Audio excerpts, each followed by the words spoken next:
मोदी सरकार की नीतियों को लेकर दक्षिण भारत में विरोध तेज हो गया है। तमिलनाडु के मुख्यमंत्री एम.के. स्टालिन केंद्र सरकार की 3 भाषा नीति और लोकसभा सीटों के परिसीमन के खिलाफ खुलकर सामने आए हैं।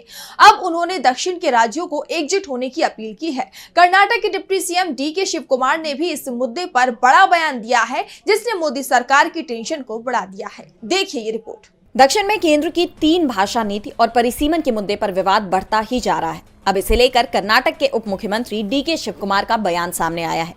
उन्होंने त्रिभाषा नीति के मुद्दे पर कहा कि कर्नाटक पहले से ही अपने रुख पर कायम है। सबसे पहले हम अपनी भाषा की रक्षा करना चाहते हैं, यही हमारी मंशा और प्रतिबद्धता है। हम एक राष्ट्रीय पार्टी में हैं, हम अपनी राष्ट्रीय पार्टी के अनुसार ही चलेंगे। कांग्रेस पार्टी हाईकमान जो भी फैसला करेगा, क्योंकि वे हमें स्थानीय स्तर पर इस तरह के मुद्दों पर पूरी छूट देते हैं, इसलिए हम बैठेंगे, चर्चा करेंगे।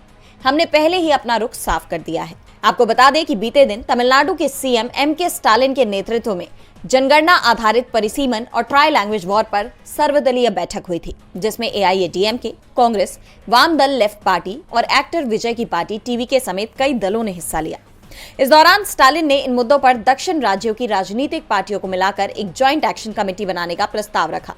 स्टालिन ने कहा कि अगर संसद में सीटें बढ़ती हैं तो 1971 की जनगणना को आधार बनाया जाए। साथ ही ये मांग भी की कि 2026 के बाद अगले 30 साल तक लोकसभा सीटों के बाउंड्री करते समय 1971 की जनगणना को ही मानक माना जाए। उन्होंने केंद्र पर हमला करते हुए कहा कि अगर बीजेपी का ये दावा सच है कि हमारे माननीय प्रधानमंत्री को तमिल से बहुत प्यार है, तो ये कभी भी उनके काम में क्यों नहीं दिखता। दक्षिण के राज्यों के रुख से साफ है कि मोदी सरकार को दक्षिण में इन नीतियों को लागू करना आसान नहीं होगा, और अगर जल्दी ही सरकार ने इस विवाद को सुलझाने के लिए कोई कदम नहीं उठाया तो दक्षिण में केंद्र के खिलाफ एक बड़ा मोर्चा खुल सकता है।